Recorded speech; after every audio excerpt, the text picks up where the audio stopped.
Thanks a lot, and many thanks to the Manitoba Institute of Policy Research, David and fellow panelists. Really pleased to be here this evening. Unlike my fellow panelists, I'm a relative newcomer to a direct role in international education. However, I spent much of my career working in a policy and funding role related to post-secondary education, certainly with and witnessing the significant growth of international education in the province of Manitoba and nationally over the past decade to 15 years. So I'm currently the Vice President Academic at Manitoba Institute of Trades and Technology. I have responsibility for international programs at the Institute. We're formerly Winnipeg Technical College, and in July 2014 we received an exciting new mandate from the province of Manitoba. We retained our trades and technology focus, but we're also given additional status to offer programs as a school division focused on technology education for students across the province, as well as additional status as a post-secondary institute of higher learning offering certificates and diplomas. We have significant growth strategy over the next 5 years, and our primary areas of growth are high school and, not surprisingly, international education. So pleased and timely for me to be speaking to you tonight about that. Before I jump into some more details about the international programs and strategies at MITT, I want to talk a little bit about the benefits of international education, taking a broad perspective.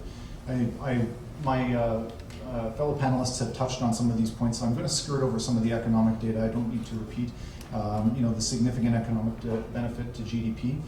In addition to the direct expenditures of students, we also see that the families and friends of international students spend over $300 million annually coming to the country and supporting our tourism industry, so there's related and ancillary benefits. As well, in the educational services sector, over 70,000 jobs, or 5.7% of the total number of jobs in that sector, are directly attributable to international education.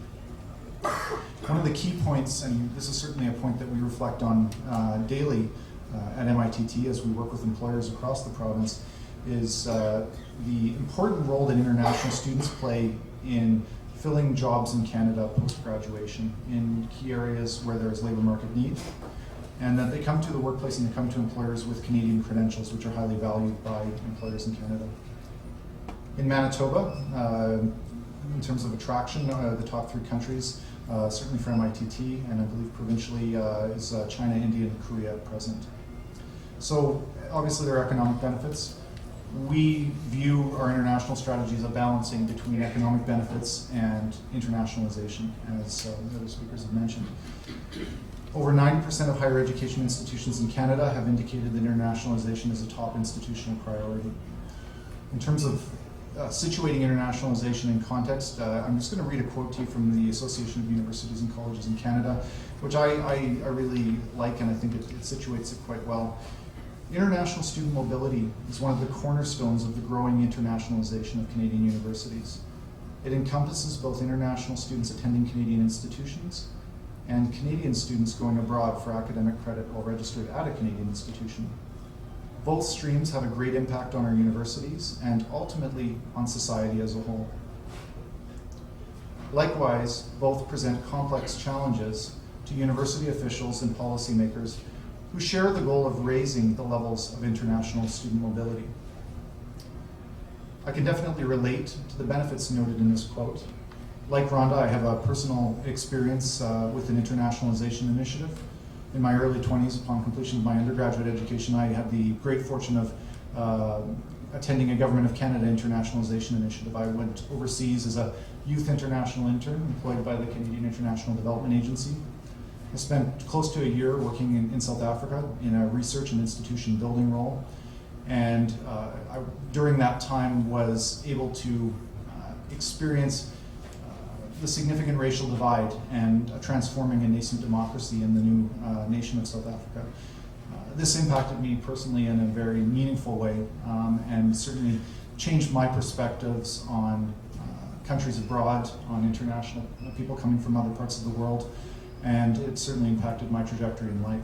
So, my comment on that, and certainly having been touched by internationalization efforts that are supported by government, would be that I see the very similar benefits for the students that come, that study at our institution, as well as for Canadian students that study abroad. Yet, while there are benefits to internationalization, there are challenges, and I don't want to jump too much into repeating comments, but we do have the balance issue, and I think that from a policy perspective, and as it relates to the Café Politique, is an important one. What should our balance point be between students coming into Canada versus students that are studying abroad, given that we have so few that go out? I'm going to now focus on MITT's experience, and I think our experience is interesting and unique in the sense that it is relatively new for our institution to have embraced international education in a major way.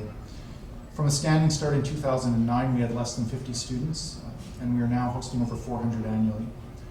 Keep in mind that MITT is a small institution. It is the smallest of the colleges in the province, and we, when you take all categories of students, have only roughly over 2,000 full-time equivalents annually. So it's a significant number. We are also anticipating additional growth in this area of up to 300 over the next 5 years. International students represent roughly 19% of MITT's overall student population and 15% of students in our core programs. We offer spaces to international students in both our core programs, and we also offer dedicated cohorts exclusively for international students.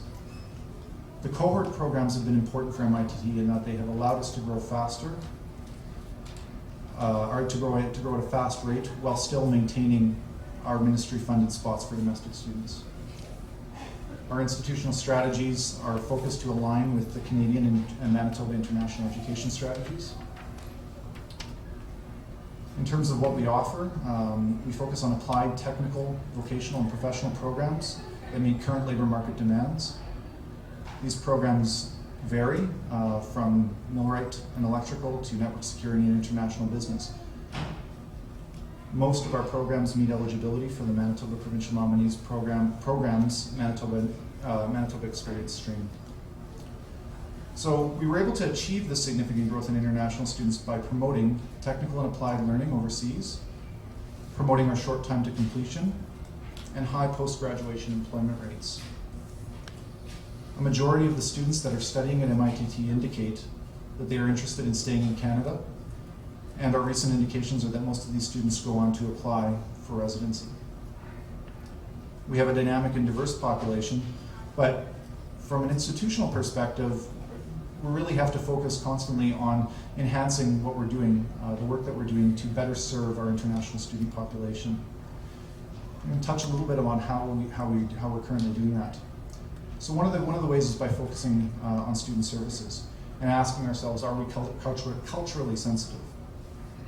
Some examples of recent initiatives would include our Culture Club Student Engagement Initiative. This is an opportunity that happens on a regular basis where we bring our international student population together. They get together for lunch, they spend time together to share their cultures, their Canadian experiences, and to discuss student life at MITT. We support our students through events, tours, and learning engagements so that they can learn about Manitoba and about the Canadian context in which they've entered. We've had to ask ourselves about facilities. Do we offer accessible amenities to our students?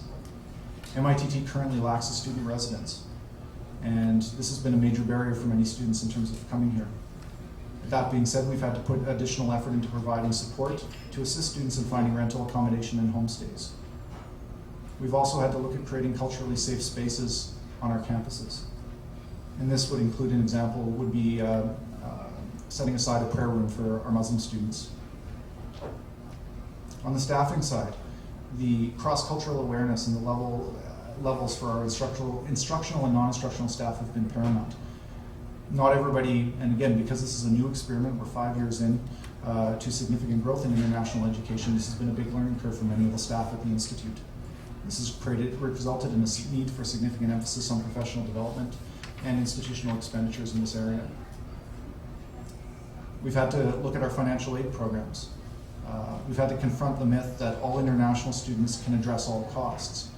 Yes, it is true that to receive a study permit, international students have to demonstrate financial means to come to Canada, but the reality is that we do see international students that have to access food banks, that have significant financial challenges while on study.